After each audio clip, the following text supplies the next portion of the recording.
think they're gonna trickle in. Yeah. They just made an announcement downstairs. So this is the only seat that has to be for Naomi, but otherwise Okay. it's your seat. Just put my. Or you can take that. When we're done. Yeah, let's hope we can. Naomi needs a seat, but otherwise.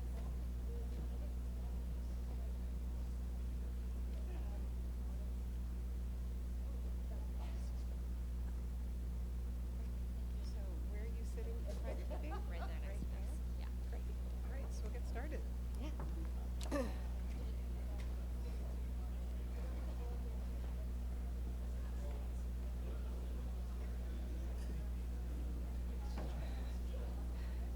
Hi, everyone. Hi. All right, we're going to get started right on time because I know people have had a long day. I'm Naomi Klein. I am the co-director of public engagement for UBC's Center for Climate Justice, and I'm an associate professor of geography here at UBC. And we meet today on the unsurrendered traditional and ancestral territories of the Musqueam people. Our university is located on land claimed by the British as a colonial admiralty reserve in the mid-19th century and occupied by UBC since 1914. It is known as Point Grey in English, but these lands, of course, have their own Musqueam names and have been sites of learning for many generations. We recognize our obligations as teachers, researchers, and scholars and learners in ensuring that our classrooms and our research upholds the best of that long-standing learning context now and into the future, or at least we make our best efforts to do so. Today will be a dialogue about climate justice that spans continents, which is fitting. After all, the colonial and capitalist drivers of the climate crisis are transnational and ongoing, here on these lands and in many lands, including in Palestine, which is on so many of our minds and in our hearts as we gather. So thank you for being here. I want to thank all of my colleagues at the CCJ who collaborated to make this event happen. Katie McChesney did most of the organizational heavy lifting. I also want to thank Bernie Tranvesti from the Society for Conservation Biology North America. Most of all, Jessica Dempsey, on whose scholarship this event is built upon. Jess is a former CCJ co-director and was a driving force behind the center's creation. Bringing all of these people together was a collaboration between the CCJ, the Interdisciplinary Biodiversity Solutions Group, otherwise known as iBios, on campus, and many other sponsors off UBC's campus, and you see some of them on the slide behind me. Right after this event, there's going to be a beautiful reception planned. You're all invited. It's from 8 to 10. It's located in the gallery, patio, and lounge, and there'll be a variety of food and drinks and a cash bar. But first, we're going to hear from this wonderful group of people. At the CCJ, our mission is to mobilize academic research and practice towards decarbonization, repair, and redistribution. Decarbonization is imperative, and we all know that it needs to happen much, much faster than it is happening now. But climate justice demands that we remain attentive to which people and places are being asked to bear the burden of decarbonization and who is reaping the benefits. This is both a moral and a strategic stance. When climate strategies leave people behind or ask the most from those already marginalized through centuries of colonial and capitalist plunder, resistance to those climate policies is inevitable and understandable. Moreover, and this is likely obvious to the conservation biologists and biodiversity experts in this room, decarbonization is not the only issue in town. Biodiversity loss and ecosystem degradation continue apace, and at the moment, the biggest drivers of that degradation are not climate change, but land use change. And that land use change is driven almost entirely by extractive activities: monoculture agriculture, forestry, fossil fuel extraction, and, apropos of our conversation tonight, mineral mining. These extractive sectors bring many things that we need and enjoy, including minerals for the much-needed energy transition, known most commonly as critical minerals. But we also know that the costs and benefits flowing from these extractive sectors are profoundly unequal. For example, one estimate puts the net drain of resources from south to north at a staggering $10 trillion a year. Latin American activists and scholars term this long-standing system of costs borne locally and benefits flowing elsewhere extractivism. This pattern is also well known here in North America, where the costs of fossil fuel extraction continue to be borne by, for example, the Beaver Lake Cree, the Standing Rock Sioux, and the Wet'suwet'en. Here in Canada, our governments have a particularly rueful track record of showering extractive industries with lavish subsidies and speedy approvals while taking paltry royalties in return, and even picking up the tab for costly cleanups if those cleanups happen at all, and much more commonly, lands, Indigenous lands, are left polluted and not cleaned up. With these patterns of extractivism in mind, we are here today to surface tensions between the energy transition, ecosystem protection, and Indigenous rights, with a focus on critical minerals. We do this knowing that there are no easy answers and no pat solutions, and that our future is one that is marked by major disruptions, whatever we do. We still insist, however, that we can fuse the imperative to rapidly decarbonize with the imperative to decolonize. Fighting climate change requires an energy transition off fossil fuels, and that is a mineral-intensive process. As the International Energy Association's Critical Minerals 2024 update states plainly, limiting global warming to 1.5 degrees Celsius means very rapid growth in demand for key minerals. Using their net zero scenario model, the IEA projects that this will triple critical mineral demand by 2030, which is right around the corner. So that includes anything that you might be thinking about: nickel, cobalt, rare earth elements, and of course, lithium. And little wonder. An EV requires 6 times the mineral inputs as a conventional car, and this is also from the IEA, an onshore wind plant requires 9 times more mineral resources than a gas-fired plant of the same capacity. The IEA also notes, however, that this projection of growth is subject to large variations. Variations influenced by technological changes, but also, and this is crucial, broader policy considerations. In other words, the levels of mineral demand are not set in stone. It is possible to make climate and other policy decisions to lessen the need for these resources and uphold Indigenous rights to say no. But this will require setting priorities about what forms of consumption and what ecosystems we actually consider critical. We've convened this panel now because we are at an inflection point. We can have a shallow energy transition focused narrowly on decarbonization, or we can move towards a deep transition that recognizes our need to eliminate GHGs as fast as possible, but refuses to perpetuate patterns of extractivism. The speakers tonight come at these questions with a dazzling range of expertise and diverse life experience.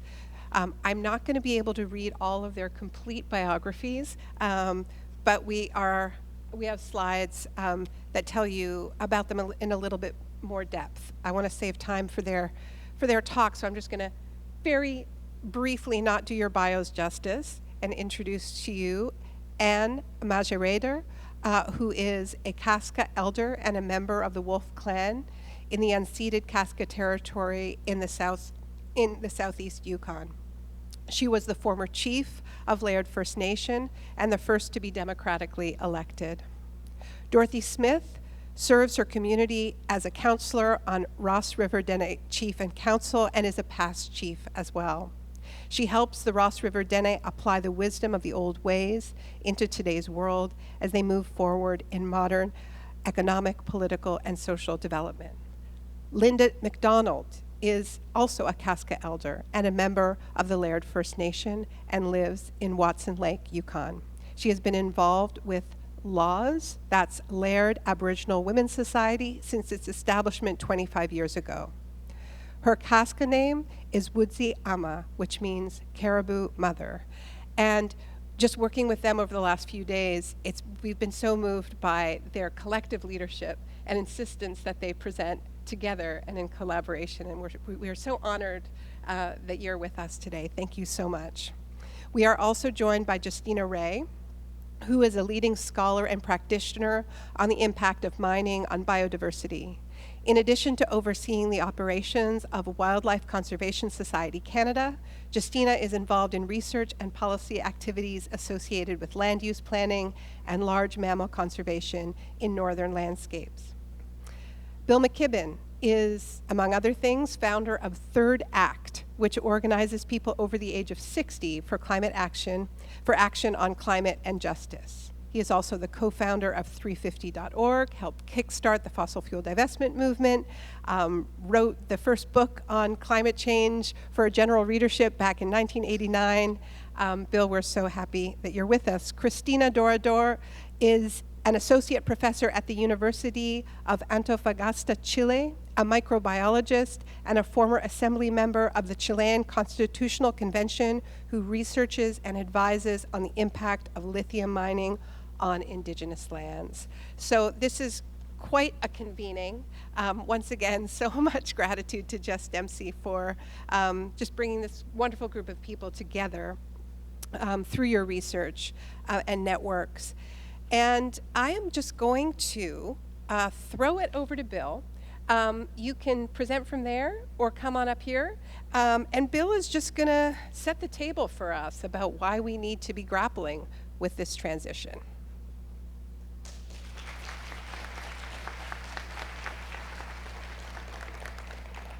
Naomi, thank you so much. What a pleasure to get to join Naomi, who may be the wisest of public intellectuals on the planet, and to be with other old friends like Katie McChesney, who I've worked long and hard with over the years.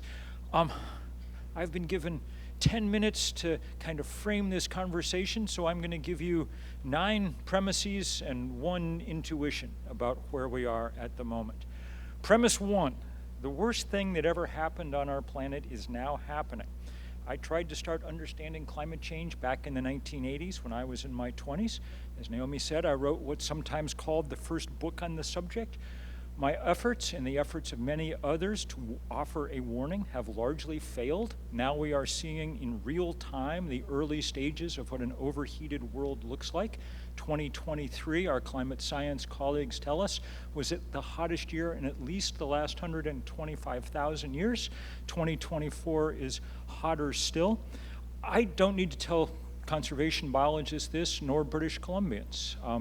This place has felt the effects. Lytton, BC, 121.4 degrees Fahrenheit before it caught on fire, has joined the list of places like the lower 9th Ward of New Orleans or Paradise, California, on the roll of places that stand testament to where we are. It's obviously been far worse in other places that have done even less to contribute to this crisis. Africa, for instance, has produced 3% of all the greenhouse gases in the atmosphere, but daily suffers at the highest possible level. Premise 2, it's on track to get much worse. We went past 1.5 degrees Celsius, at least temporarily and almost certainly permanently within the last year. But we are on track at the moment for somewhere between 2.5 and 3 degrees Celsius. That won't be twice as bad as where we are now. It will be exponentially worse because we already see a long list of tipping points that we are very near or perhaps already passing. The flickering of the Gulf Stream, the savannification at the edges of the Amazon, the rapid undermining of the Thwaites Glacier in the Antarctic, the ongoing upheaval of the jet stream. These are not fanciful predictions for the future. These are things that have already begun to happen. And if they continue, that they would produce a world utterly unlike any that humans have ever known. Among other things, the UN predicts that business at the sort of current trajectory we could expect before the century is out, someplace between 1 billion and 3 billion climate refugees. Imagine, among other things, what that will do to undermine any sort of political hopefulness on this planet. It's also, of course, by far the biggest thing that's happened to the biology of the Pleistocene, to the flora and the fauna that we grew up with. If you have any doubt about that, consider your colleagues who work on marine biology. 93% of the heat that they've trapped so far has been confined to the oceans, which is a good thing because otherwise the temperature of the planet would be about 120 degrees Fahrenheit on average at the moment. But that means that the meetings like this for marine biologists are already funereal as coral reefs pass from in front of our eyes amidst sad, noble efforts to save some tiny remnant of what once was. Premise 3, stopping short of the worst fate that I described requires incredibly speedy change. Those of us who tried to offer a warning 30 years ago now are reduced to repeating what the IPCC tells us, which is that we have to cut emissions in half by 2030 in order to have some hope of staying anywhere close to the kind of world that we were envisioning at the Paris climate talks. Not a great world, but perhaps a survivable one. Again, 50% reduction by 2030, which by my watch is 5 years and 6 months distant. Premise 4, we're not going to get that reduction with changes in human behavior. Human desire will eventually shift. I have faith in that and have spent my life working in that direction, but it's not going to happen in 5 years. I remember launching large campaigns, for instance, and ones that won lots of publicity to try and get Americans to drive smaller cars, to end SUVs. It proved to be almost impossible. And in much of the world, the increase in energy use now occurring is not for luxury items. It's for things that we would consider entirely minimal, like air cooling in places where the temperature now routinely reaches into the triple digits. And even when behavior does shift, the results are small. COVID was a natural experiment in this. The first few weeks after March 2020 resulted in larger changes than any environmentalist would ever have imagined. Nobody drove anywhere or got on an airplane. Total emissions at the height of that fell about 10%. That's because the problem is in the guts of our system, the coal and gas and oil that run that system, and that's what has to be ripped out. This is important. If we don't make the switch to renewable energy, we will continue using fossil fuel at the current rate or more. That's the reality of where we are. Premise 5. The one possible change that I can see is rapid conversion to low-carbon sources of energy to reduce emissions. This is possible. Rapid reductions in the price of sun and wind have removed the technical and financial obstacles. The price of clean energy has fallen about 90% in the last decade. This is no longer the Whole Foods of energy, it's now the Costco of energy, okay? But we have not realized that quite yet. We're beginning to. In the few places that have really tried, we're seeing pretty remarkable results. California this spring, since the 1st of March, has seen renewable energy provide more than 100% of the energy used by the grid for some large portion of almost every day, many days 140% of energy demand. That means that when the sun has gone down at night, the biggest source of supply to the grid has been batteries. And those batteries did not even exist on that grid 3 years ago. This shows the speed with which this change is possible. We're seeing it similarly in a few other places. We'll know more soon because it's only in the last year that we've begun installing at anything like the necessary rate. Right now, we're putting in about 1 gigawatt of nuclear power plants worth every 12 hours. Premise 6, there's absolutely no guarantee that this will actually work either. It could just supplement fossil fuel. In some places, that seems to be what's happening. It means that we have to couple this drive for renewable energy with a continued effort to break the power of the fossil fuel industry, the way that people in this part of the world at places like Burnaby Mountain have done with such passion and power over recent years.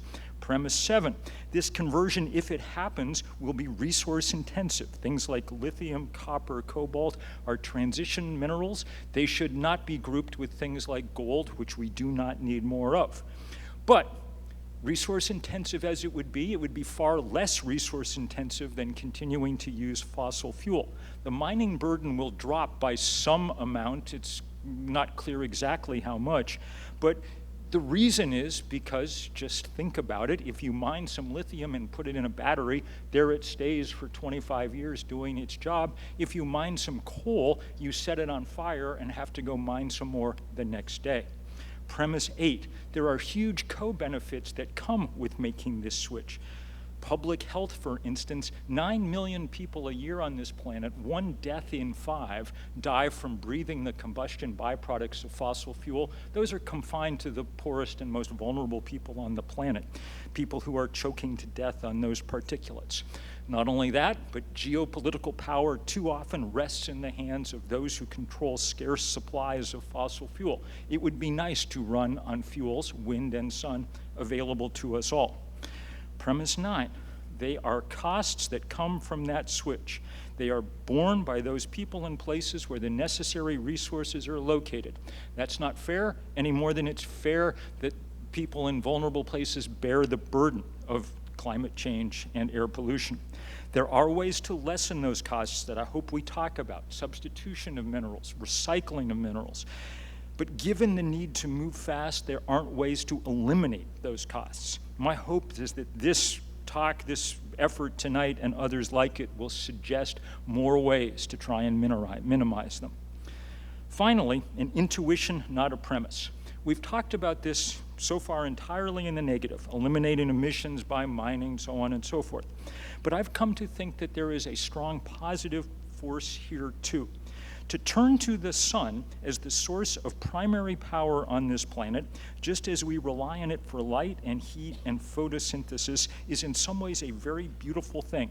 Many of the stories that ground our cultures around the world, including the most ancient stories, point to the connection between the sun and human beings as fundamental.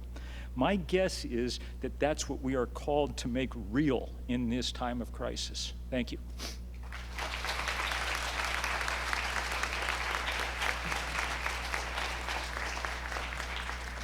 Thank you, Bill. I will pass it over to the Casca crew. And do you want to just pass your microphone between you? That might.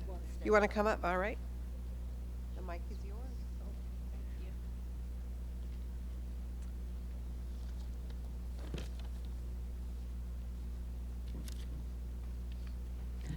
Good evening.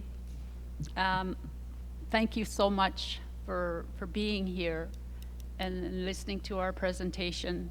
And thank you, Bill, for that very strong message. And I think it's upon all of us to take responsibility and do something to change what is happening. So, sugasan la. I'd like to thank and acknowledge the Musqueam people for allowing us on their traditional territory.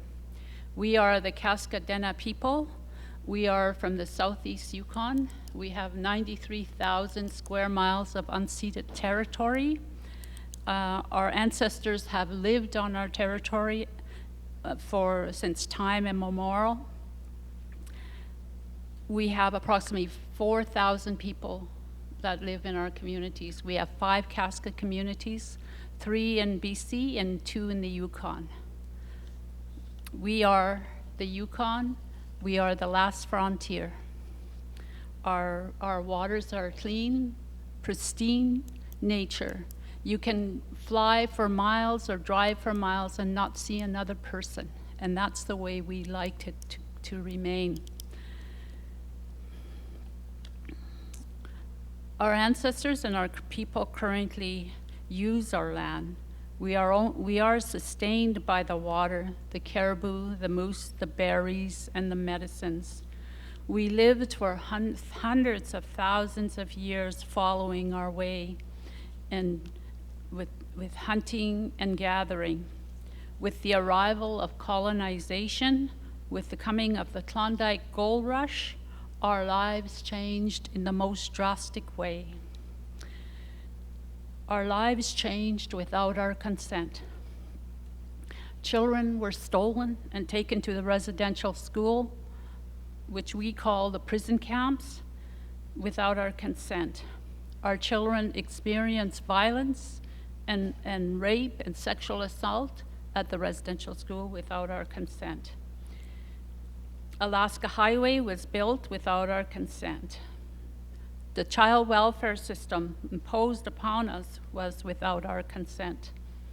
Communities on the land were forced to assimilate and forced to live on small stamp-sized land without our consent.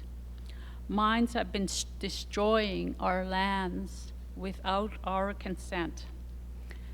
Today, Canada has legislated UNDRIP. On June 21st, 2021, UNDRIP became law. Free, prior, and informed consent on Indigenous lands. But it doesn't apply to Casca lands, as we face a mine today, the BMC mine.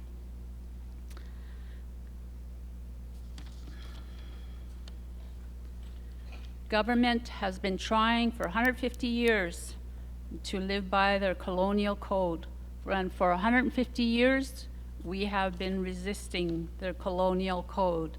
The colonial code goes as, you are deficient, disordered, ill, heathen, Indigenous, queer, savage, non-white, female, poor, suffering, drug-addicted, victims of violence.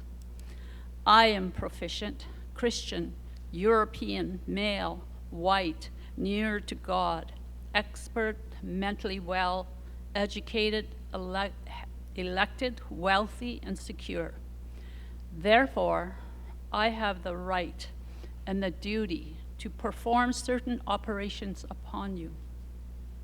Steal your land, destroy your culture, abduct and rape your children and women, diagnose, prescribe, educate, isolate, name, theorize. And this is for your own good. Thank you.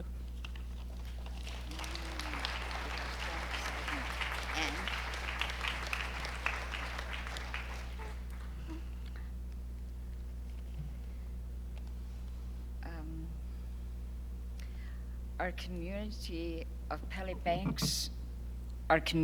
Pelly Banks is 20 kilometers from this proposed mine, BMC, and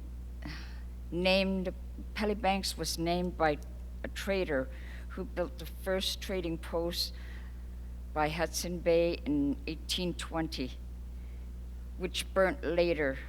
Casca name is Gas Tuat, which means salmon river, where our people dried salmon for winter months, generations past. Kuchadidya, his means grandchildren's food mountain. And the caribou calving ground, this is where the mine buildings are to be, right in the middle of the calving ground. And the dry stack is going to be put where we found chips that our own people, generations past, sat on the hill watching for caribou and making arrowheads. And they are going to flood the groundhog dens We also have a caribou fence that our ancestors built about 5 kilometers from the mine. So our people have lived there for generations past and passed on to us, and they want to destroy it. It's like going into your grocery store today and tomorrow nothing there. So they're taking our food sources, starting with the salmon and now the caribou. Kula. Thank you.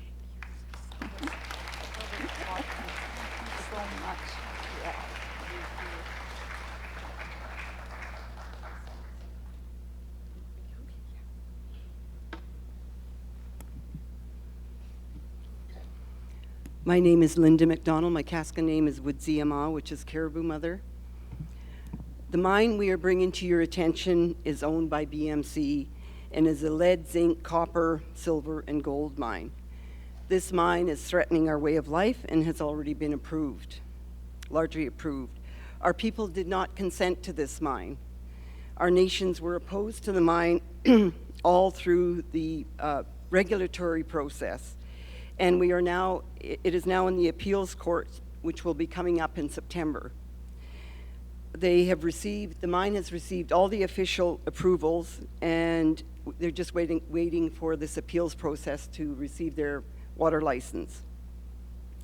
It is believed that these steps are just a formality, and they will be approved, as Yukon government wants this as much as the mining company. The life of the mine is projected to be 9 to 10 years, and the water treatment plant that they're proposing is going to be there for perpetuity, meaning the water will never be clean. There are currently structures there already, including a mill and other operation buildings, as well as a road we cannot use. And the mine is being operated in a limited way, but will be up to full capacity once this water license is approved. The impacts are on our water, as the Chione Creek near there flows into our main watershed, the Finlayson River into the Francis Lake and into the Liard River. This is in the heart of the breadbasket, which we use for hunting, gathering plants and berries, and it's essential for us to live our lives. The chemicals used to extract the minerals and waste will be contained in tailings ponds, partially, and we now know how that will go. As I speak, many of you have heard about the Victoria Gold mine, which has had a breach just yesterday, and so cyanide is leaching into the water. The Yukon has had a very bad track record of failed reclamation efforts. Mines and reclamation are a misnomer, as they don't heal the land in any way. It's forever damaged. As Kaska people, we are surrounded by mines which have failed or are in the process of being built and are operating. Some of the names are Faro, Wolverine, Kitsakaya, Ketsa, Sadenehes, Cassiar, Kantang, Selwyn, Three Aces, to name a few. We have many scars of people and companies coming into our territory to take and leave. Most critically, the mine is in the middle of the Finlayson caribou herd calving grounds. As many of you here know, caribou are genetically built to go where their mothers calved them. This is where they will go. This is what they know. In short, this will be the end of the herd, as they are at the most sensitive during their calving period, during the calving times. They are sensitive to noise, strange smells, and any movement.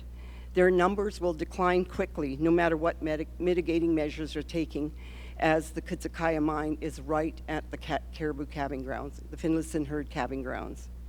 Once this mine is in full production, we'll be facing our caribou herd being threatened, our water polluted, more people coming into our territory, man camps, and our small highway, which is built for a limited amount of traffic, will see 100+ trucks per day. There'll be restrictions on hunting, restrictions on road use. The social impacts of mining and the associated violence is what we will see. The continued violence on our animals, lands, our women, and ultimately all of our communities. we will see the impact on our way of life, our languages, and culture. If you look at the BMC website and read their propaganda, you will be led to believe that we have been involved in every step of the way, that they have worked with us on our concerns, and that they have listened to us. In truth, what they do is put on a dinner, hand out some ball caps and pens, and talk to a few people. Worse, they take out a few elders in a helicopter and pay a small honorarium. It's a modern-day beads and blankets ploy designed to destroy us. Look at any house here in Vancouver. That is not us. We don't live like that. Yes, we do have homes, but we live over a great, vast tract of land because we hunt and we gather. We don't just stay in one place. We'll go to many different camps, and part of the hunting is what creates the social fabric that is who we are as Casca people. Caribou are social animals, and so are we. We can't stop this mine without your help, and we are appealing to you here. And if you would click on the QR code and sign up with us, and we'll stay in touch, and hopefully we can come up with strategies to work against this mine. My name is Caribou Mother, and I've spoken enough. Thank you.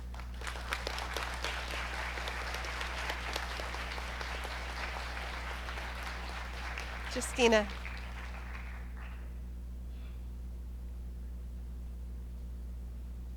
Yes.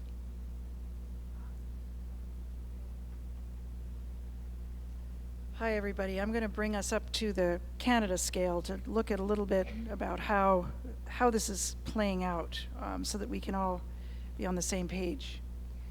So this map shows the projects that are slated in various stages of completion. They represent two things to me. One are that really the focus is at the project level, getting individual projects that are being executed by different proponents in different circumstances to approval. The other aspect of this map that speaks out to me is that it's against a blank slate, right? So this is really how, and this symbolizes how mining is proceeding at the moment. But in actuality, that blank slate actually has a lot going on. And of course, we as ecologists understand this very well. If we look at it just from a simple kind of human footprint sort of perspective, it helps to know that about 90% of the human population in Canada lives within 200 kilometers of the border. But that gray stuff there, that's all of our infrastructure, much of which extends way beyond that 200 kilometers. And that really symbolizes our natural resource footprint. We still, though, as the second largest nation in the world, have an enormous amount of ecologically intact areas in boreal and Arctic regions. And in these uncover such enormous ecological treasures and human social treasures. These are indigenous homelands. These are areas where home to enormous numbers of migratory birds, migratory fish, migratory caribou, and others. We've got intact predator-prey assemblages, endemic species, and we've got extraordinary carbon stores as well. Shoot, what happened? It didn't make it. That is all supposed to be peatlands there in that green area, and I don't know why. Google has let us down. But just imagine, we're talking about carbon stores, and peatlands are these incredible terrestrial wetlands that that have become quite carbon rich because of the decaying plant matter that has not gone all the way. And these are all in areas where there are great interest for critical minerals. This is where Canada has 25% of the responsibility of the globe in terms of peatland coverage. Yes, you have to imagine it. It's amazing. It's supposed to be right there. I don't know what happened. And these areas are also like very, very susceptible to degradation if we develop on these lands. There are almost no policies or safeguards for peatlands, these incredibly special habitats. It just symbolizes one way in which we're sort of recklessly proceeding with development in these sensitive areas, indigenous homelands and whatnot, without considerable forethought. And this is where you can see those peatlands.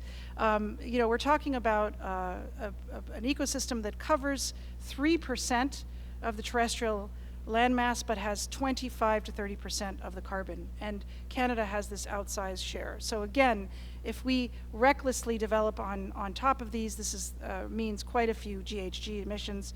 This challenges the very premise of the notion of critical minerals that will balance out any of those negative impacts by providing these terrific materials for the green transition. So let's look at that a little bit more. Critical mineral strategy have sprouted in all the jurisdictions over the last number of years, just the last 2 or 3 years, and it has changed the talking points of many provincial and territorial federal leaders who at one point scoffed about anything to do with renewable energy and are now champions of electric vehicles because critical minerals will be able to furnish this enterprise. But you know, what I'd like to convince you with is this is really just a perpetuation of the status quo, even though there is a new clothing, so to speak. And so 3 points on that. First, the effects and the impacts of mining are really downplayed considerably at all stages. And so look at mineral exploration, which has sprouted enormously over the last just few years. This is Ontario alone. And each year, more mineral claims are being staked. Mineral claims are some of the easiest things to do. We can do it from our desktop. They're very speculative because most of them do not amount to a main mine, but they do lock in value that at some point needs to be paid back. There are also almost no regulations governing mineral exploration, but in some, like so many things, the little small things add up to cumulative impacts that do make a difference. But this, again, is not a problem. Also, the mines, even when they get to that, are not a problem. They tend to be just small things.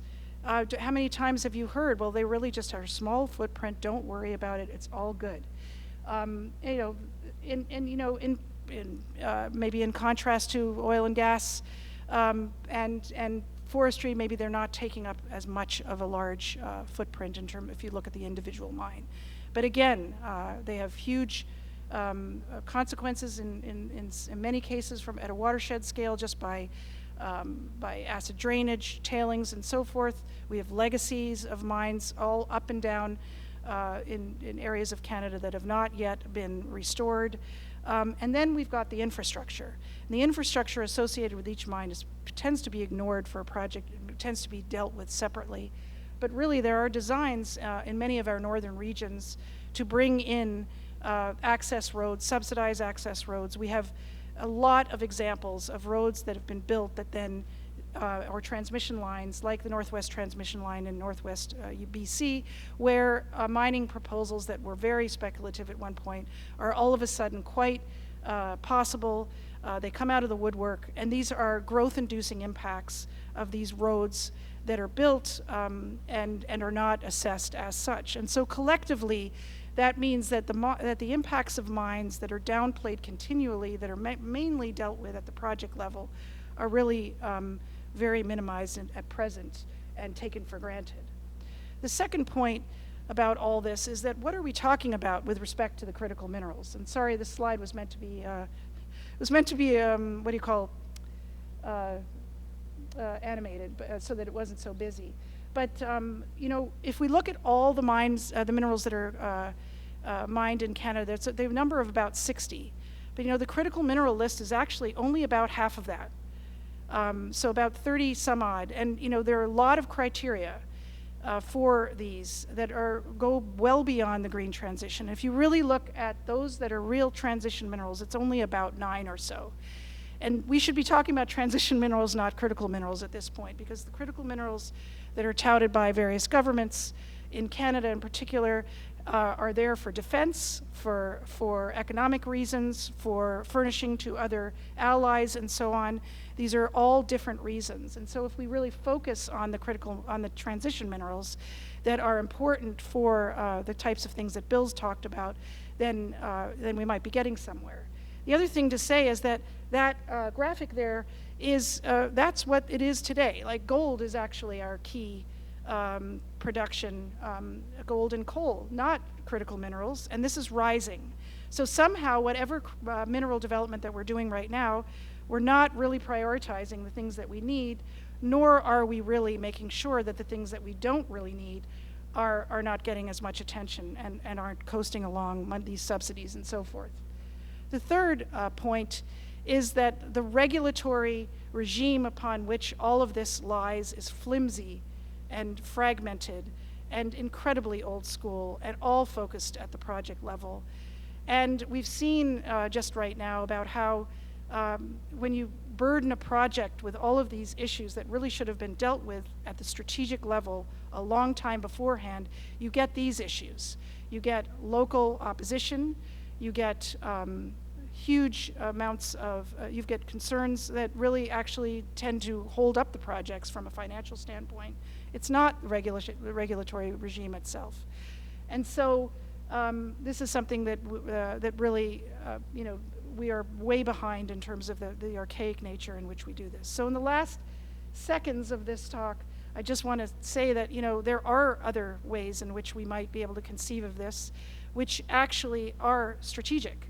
Even though we have lots of critical mineral strategies, I'd argue that none of them are very strategic in the sense that they're really focusing on mainstreaming climate considerations into them, bringing them into a circular economy perspective, recycling, and so forth. Right now, all we're doing is business as usual, and so we've got to change that fairly big time if we're going to be doing what Bill said we need to do. Okay, thanks so much.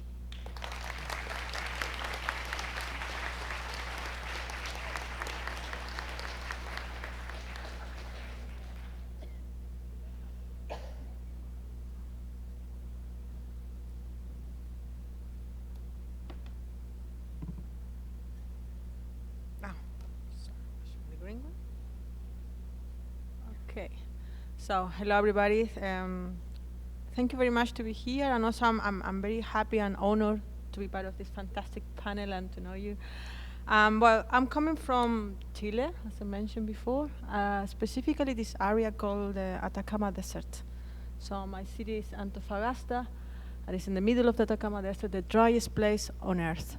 And there are located a very special ecosystems called salares, or in English, salt flats, that in the past there were very, very large paleo lakes, and because of the geological time and different phenomena, they were isolating one another and also evaporating, forming these very special systems. So the largest one you can see there is Salar de Uyuni, located in Bolivia. There are many others in Argentina and as well in Chile.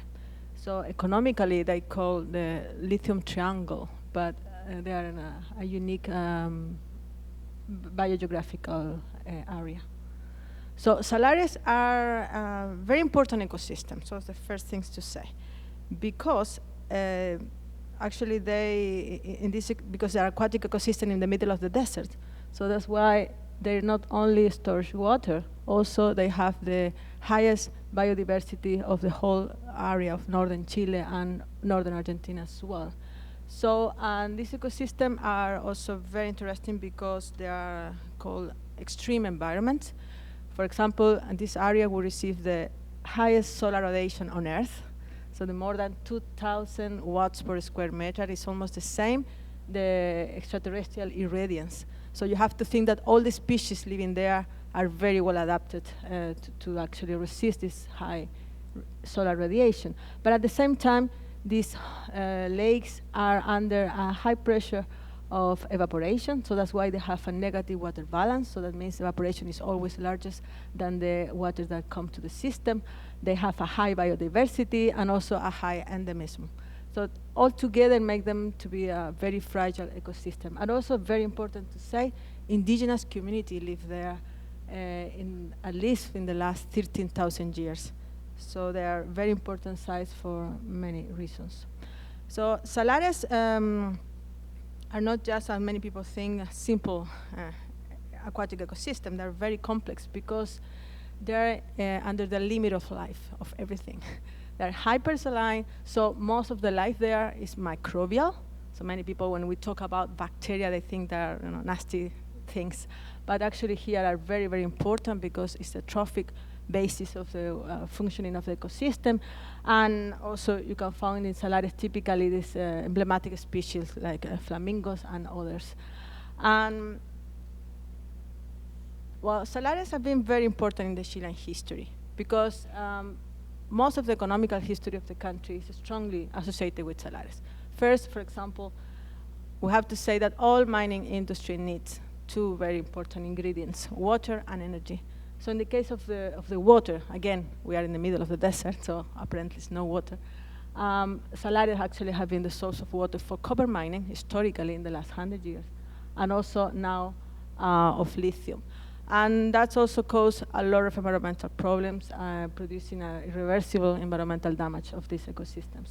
So I really like to think and to transmit it that there are pieces of the Atacama Desert in all over the world. First, for example, from nitrates that fertilize the soils. Now lithium. Actually, in the last year, there were some important calculation that 40% of the whole lithium in the planet comes from just one place, Atacama, Salar de Atacama in Chile. So probably you in your devices have a little bit of the Atacama Desert. So we have, actually Atacama Desert can teach us a lot about these very, very complex issues. So Salar de Atacama is the largest salar in Chile. It's actually the highest reserve of lithium in the world. And we have seen a massive transformation of the landscape in the last 20 years, especially derived of the high lithium demand for electric cars, especially. So in the picture you can see this through the year how these evaporation ponds have increased in the area, because lithium extraction is simple and complex at the same time. Basically, the industry pump the brines. Brines are water, very high concentrated salty waters. They deposit in very large pools and just wait for evaporation. So all the water that have been stored in this ecosystem for millions of years, these fossil waters, get evaporated and concentrate in the salt, the lithium chloride. So regarding the impacts, we have described some years ago, for example, the decrease in the flamingo population. So they have decreased between 11 to 12% in the last decade, the population specifically from the endemic species. Also, in general, in worldwide, all the saline lake has decreased in the surface. And that is causing massive problem, not just in the biodiversity, also with social issues like indigenous community. A lot of conflicts there in the place. And we also try to communicate that because sometimes it's very difficult. Usually people, they don't have any idea where lithium comes from, especially from South America. And it's even complex when we add to this equation what we have to conserve or to protect when we come to the bacteria. They are invisible organisms.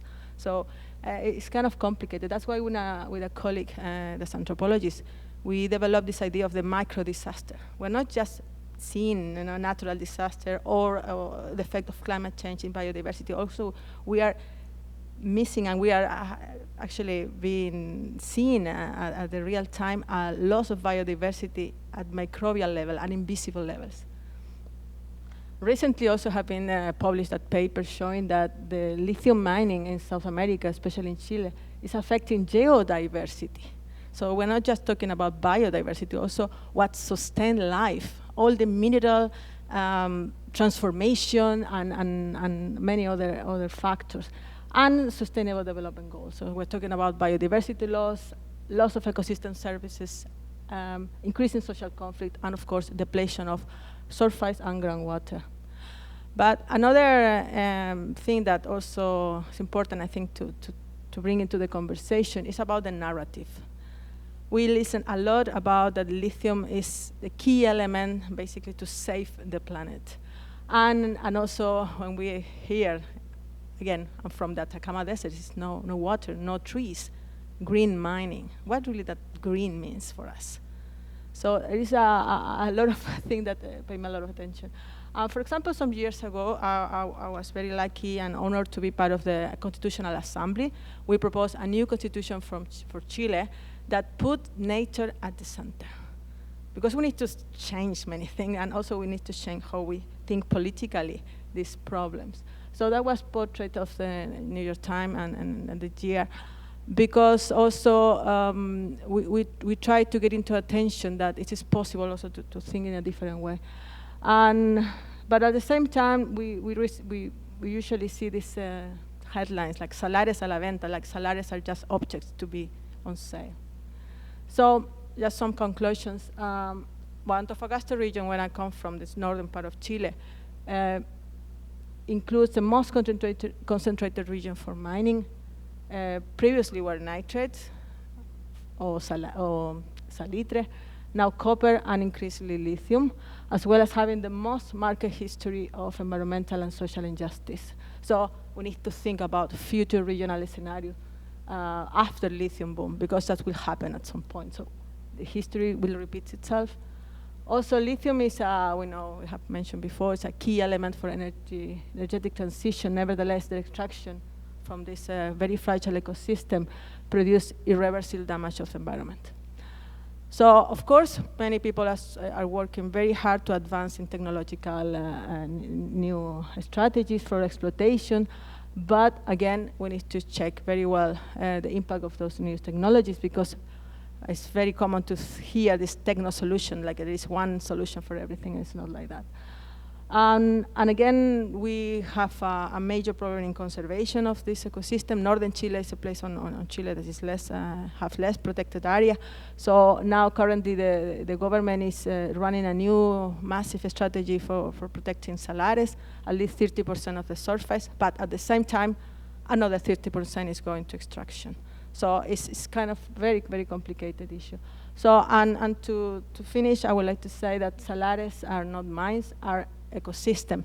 And this is a very important sentence because it's part of our constitution. So if we don't change the political way how we approach this problem, it's very difficult also to, to see the future. So thank you very much.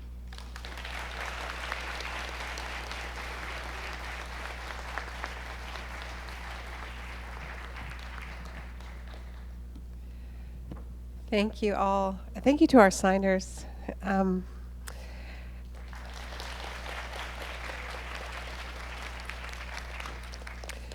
All right, so we have time for at least another go-round with this panel.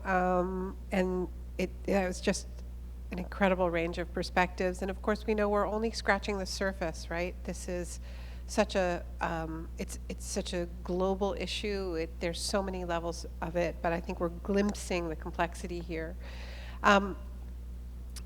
Christina, when I was listening to you talk, one of the things that I was thinking about was that I would love to hear your perspective on the relationship between extractivism and authoritarianism and democracy, because you mentioned that you were part of this remarkable participatory democratic experiment in Chile, which was ultimately unsuccessful. You were part of drafting this incredible constitution that was then defeated in part through a wave of misinformation. We've seen that spread in different contexts now, right? Argentina, New Zealand, Australia, indigenous rights, attacks on indigenous rights are at the center.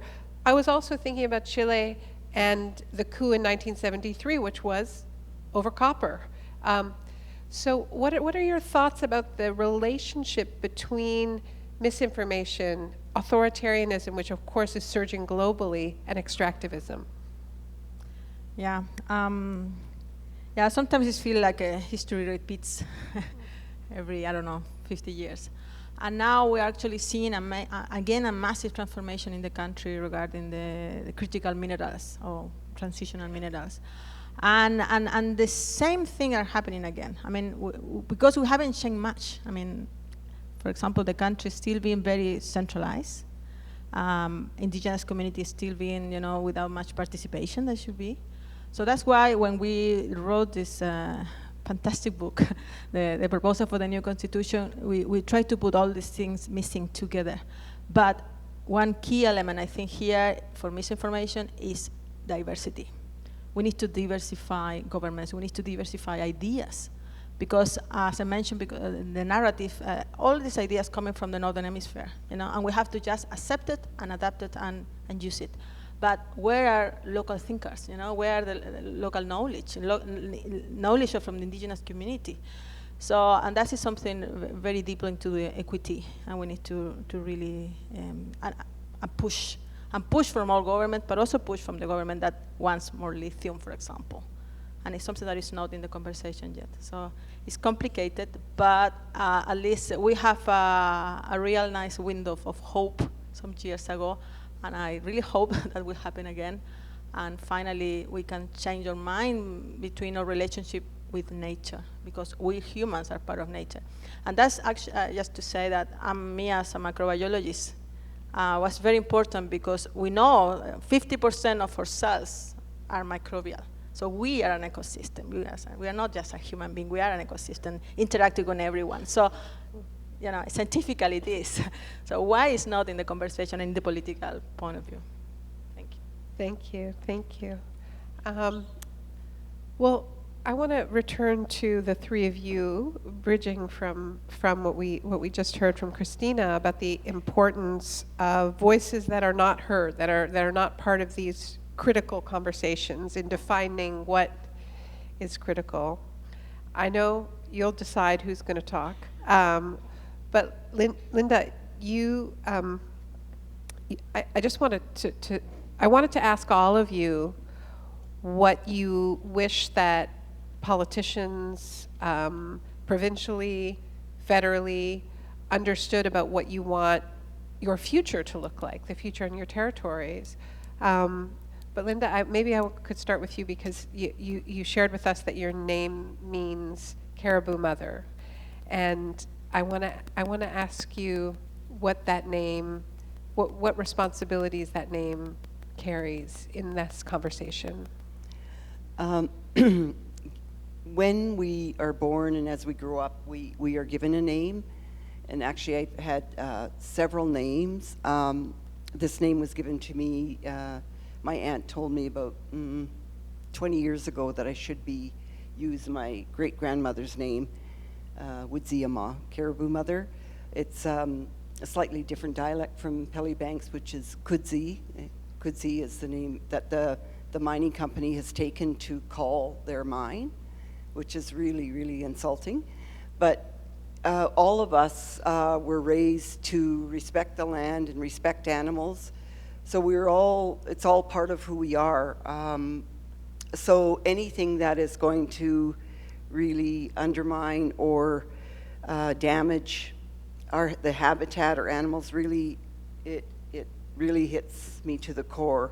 And that's kind of a difficult question to answer, because it's quite spiritual as well, and we don't really talk about things like that. But yeah, I feel as I've gotten older, definitely that this is my role. This will be my role till I'm no longer here, to work to protect the land, because it's because of the land that all of us are here. It's because of how our ancestors used the land. And we're talking very, very recent history.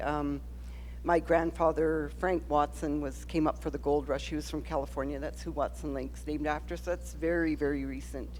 And when he met my grandmother, my grandmother was still throwing a hatchet and chopping a chicken's head off. So we're not talking ancient history. And three of us here, we grew up very traditionally. So this is what we'd like to see. We'd like to still be able to use the land, not be stuck in little area like Anne mentioned. So how about if you add to that, Sadada Kala?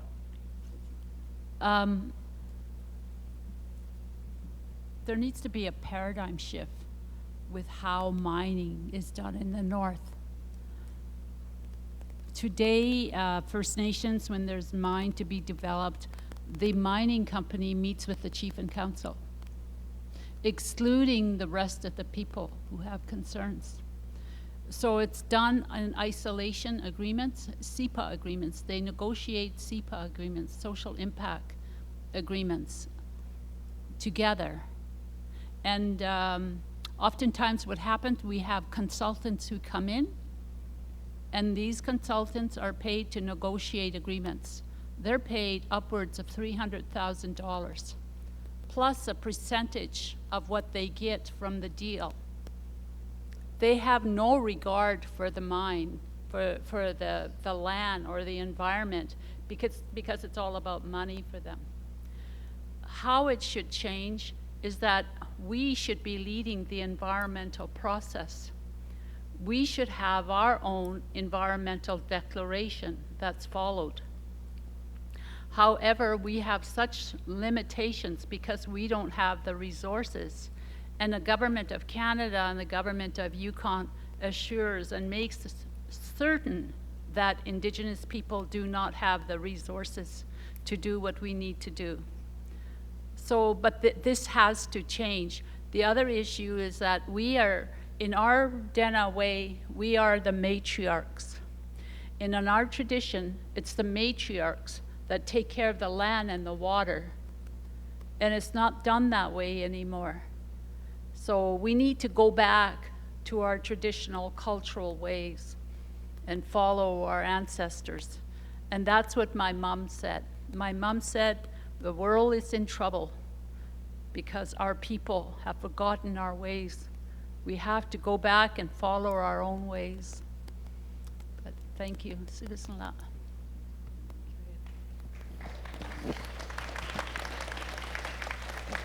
Thank you. Justina, you troubled the definition of critical minerals and how, I think that when these issues are raised, there is this immediate impulse, I think, often from within the climate movement, to paint people as obstructionist, right? You don't understand the urgency of the crisis. You obviously do. So how do you think? How could we prioritize better? How could we prioritize what truly is critical? And yeah, how do you respond to those who say you don't get it? You don't get how urgent this is. Hello? Yeah. The process of like how a project gets approved is really nerdy and complex, and not that many people follow that. Sorry, yeah, there you go. Hello. It's like the peatlands are gone. So my sense is that many who are pushing this are hoping that the regulatory processes that exist, which surely must be stronger in Canada than other places, are going to take care of these impacts downstream. And then really, let's not hold things up here where we're trying to get projects to, shovels in the ground and so forth. And they also still have faith, sort of like engineers do, that impacts can also be mitigated by sort of fooling around in the edges, and there's a whole, there's lots of work going on that, but we can't do that anymore. Like the mitigation at the project level has failed, and it's so obvious to those of us who are watching it, and there's plenty of documentation of that, which means that you have to change the paradigm, as my colleagues have said. You have to be thinking, instead of being so reactive, to have faith in these piecemeal processes. You have to have the strategy way up front. And I think that the critical minerals moniker is interesting to watch, because if you really look under the hood and see how these are justified and what the criteria are and why there are 31 some odd minerals and not 9, it's because there are many other criteria that drive this. The United States is driving it because they are interested in materials for defense purposes and weapons. And I'm not kidding about that. There is that drive as well. So how do we actually focus on the minerals that are needed for the transition and be very clear about that intent and the strategy for that, which is just not evident at present? Thank you. So, Bill, I would love to hear just anything you want to share about what you heard, and also, you're now spending a lot of your time fighting for this transition. You've spent the previous, couple of decades fighting against fossil fuel, new fossil fuel infrastructure.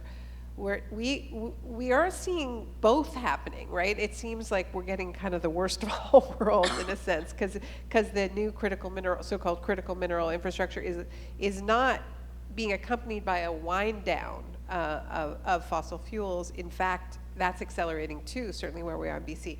So, what can we learn from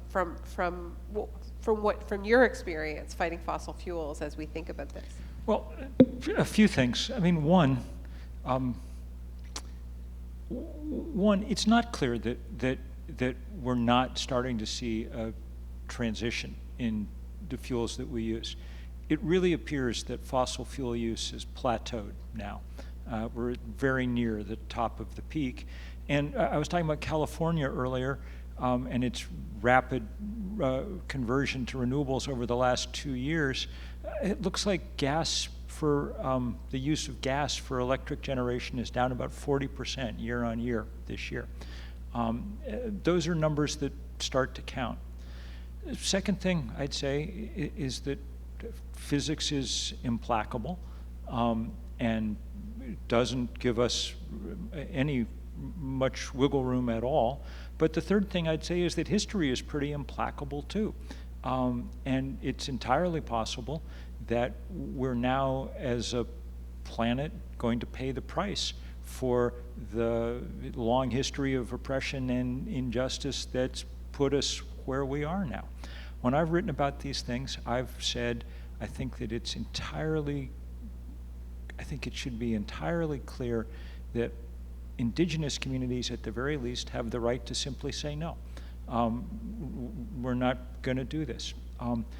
That doesn't, of course, spare them from the fact that when the planet heats up, it will dramatically affect those communities too.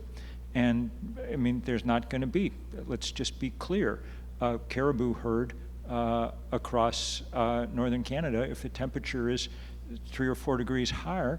And, in the last few years, we've had to evacuate Yellowstone and Fort Mac and on and on and on because we've let the temperature get so high that now things just catch on fire. The boreal forests that just described so beautifully and the peatlands beneath it are going to be destroyed by the rapid rise in temperature. If there's any, so I guess I would say, just on the off chance that there are any relatively affluent white people in this room, the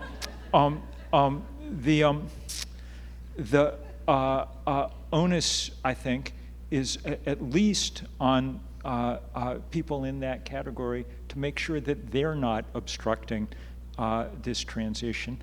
And in most cases, that's who's really good at bringing lawsuits to make sure that solar panels don't get built in places where people don't want to look at them, or that wind turbines don't get built in places where they might damage the view from someone's beach house or whatever. Enough of that at least history offers no excuse for. The other thing is that this technology that we're talking about now is somewhat different from the sets of technologies that we've had in the past. It's not as extractive because it's, think about a solar panel which takes critical minerals, transition minerals to make it happen. But once you've put it up, The sun delivers the energy for free every morning when it rises above the horizon. There's something very beautiful about that. And there's also something deeply threatening to the fossil fuel industry. That's why they're so opposed to it. If you made your fortune making people pay another increment of money every month for a delivery of energy, then that's the dumbest business model in history, that it would just be delivered for free. And that's why there's an extraordinary, why the kind of climate denial of the fossil fuel industry has transferred into a kind of solutions denial here that's attempting to slow down this transition. The one optimistic thing I will say is that because this is both an energy source that's both based on minerals and on human ingenuity, there's room and hope, and I think we're beginning to see fairly rapid possibility for lessening some of these impacts. For instance, we've learned in the last few years how to recycle this stuff in really pretty dramatic ways, and the first plant opened on the Nevada-California border about 2 months ago that's able to take a battery, you just dump it in the top, and you get about 97% success in recycling the lithium, the cobalt, and whatever out of it. That's useful. It points toward a future where we might not be eternally dependent on this kind of endless extraction from the world around us. And just to give you one story to perhaps leave you with a little hope, I was in Oakland last week doing some reporting about a small startup company that's learned how to make magnesium, the third biggest structural metal on the planet after aluminum and steel, basically out of seawater and sunshine.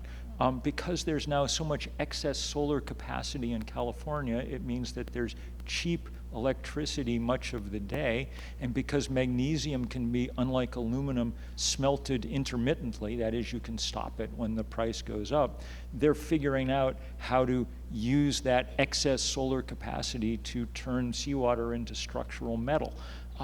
There may be days ahead, if we make it through the very intense bottleneck that we now face, where we can imagine a somewhat different planet. But none of that changes the fact that it's a very serious bottleneck and that it's going to come with extraordinary pressures and harms of all kinds.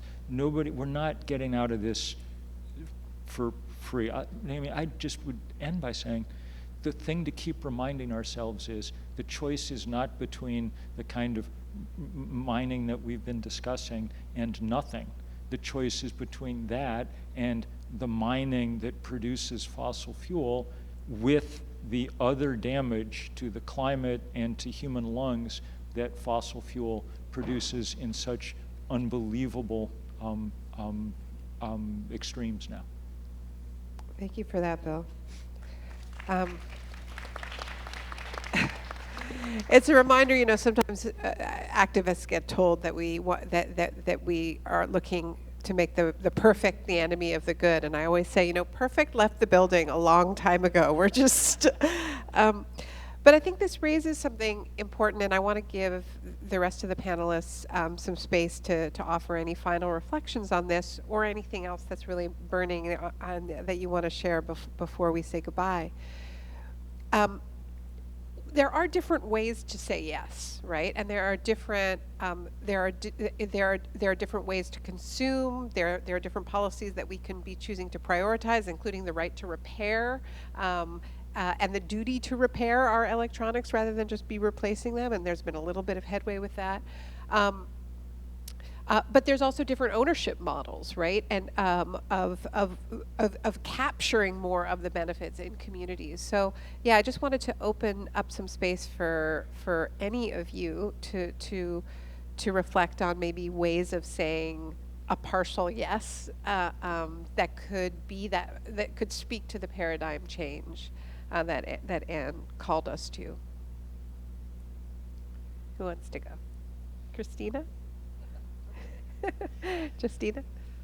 Well, I just want to preface by saying that it is frustrating these days because especially government and industry take any expressions of doubt about how this is all going as outright opposition, that there is a yes and a no, and it provides no space for a much more mature conversation, and also it lays naked sort of what is being valued, and certainly the things that we've been talking about here are not considered assets, and that is a perennial systemic problem in sort of how we make decisions and how we move on this kind of thing. So I think there are ways in which to be much more, again, strategic and forethoughtful about how and what we need that have demonstrated benefits to communities if it's being thought through at the outset. And I think that's the best I can do about that. But there certainly have to be ways. It's not a yes or no thing, the way that many will posture it to be. So that's how I'm going to answer that. Hope that Fair works. enough. Yeah. Christina, any closing thoughts? Yeah. I saw you writing in your notebook, so whatever you feel like saying. Yeah, sorry. Well, first, actually, have been an amazing plenary. I really enjoy all the different visions.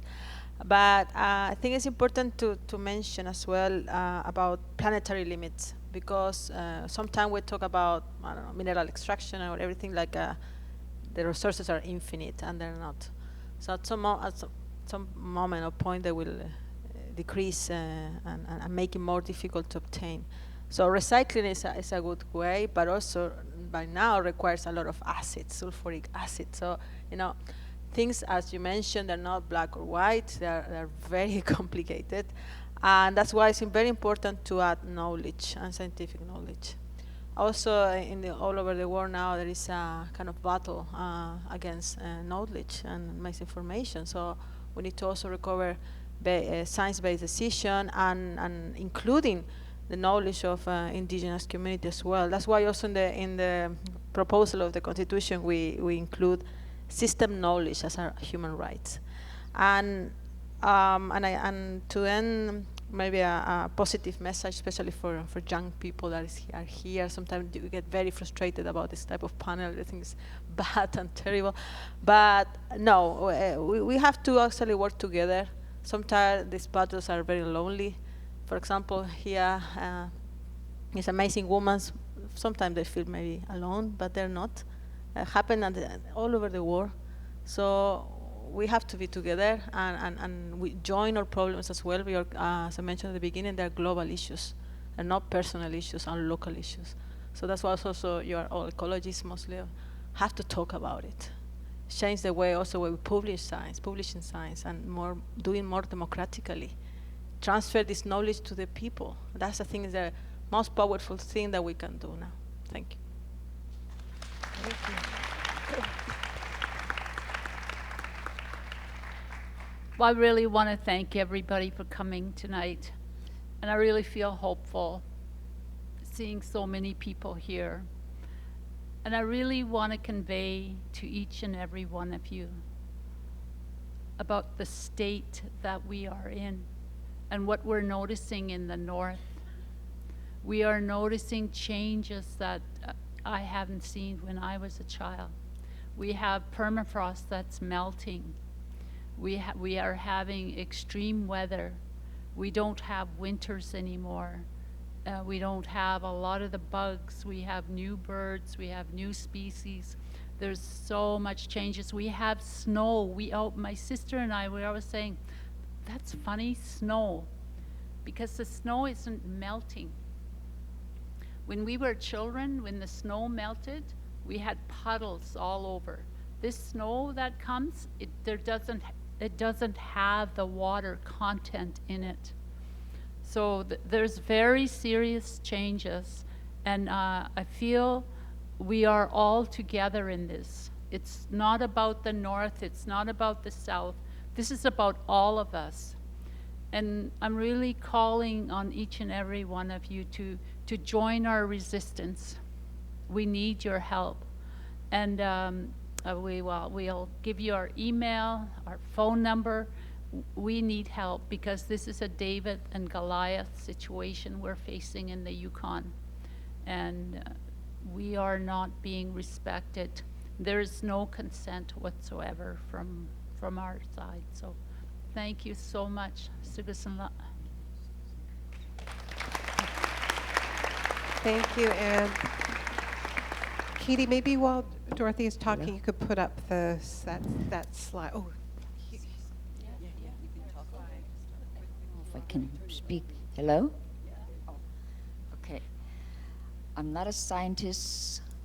I'm not a professor, but I am a human, like you, like all of us.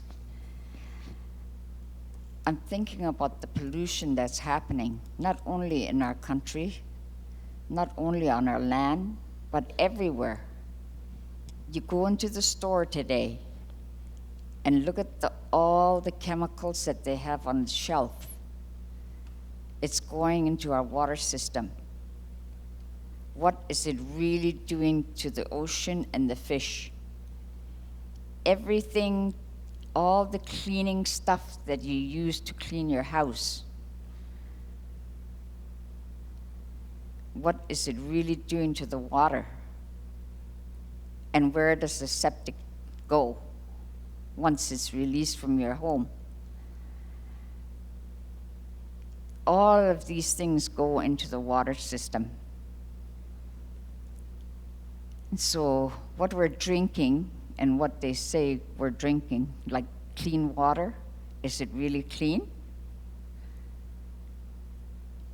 So there's a lot of thoughts, and we all have to learn to put our heads together and come up with something better. What is going to be left for the next generation and generations to come?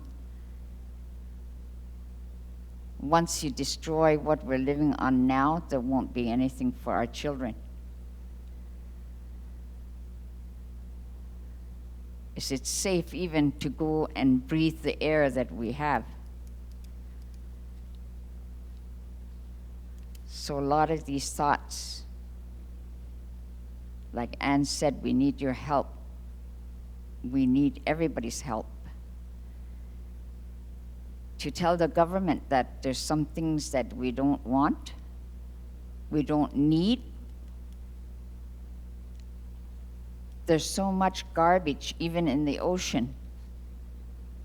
There's garbage bags that stretch maybe 10 miles by 3. You know, and we're letting it happen because we don't say anything about it. People walk around like zombies and not say anything to our government. It's time we all say it's enough. Thank you.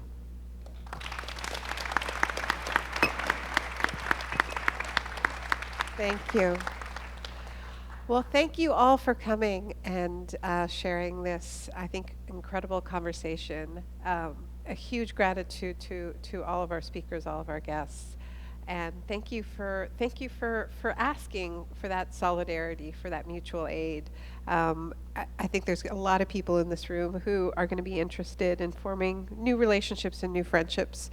So I hope that this can be the beginning of a really fruitful collaboration. I know it's a big deal for so many of you to come and extend a hand. So I know there's going to be a lot of hands reaching back to you. And thank you all again, and enjoy the rest of the conference. See ya.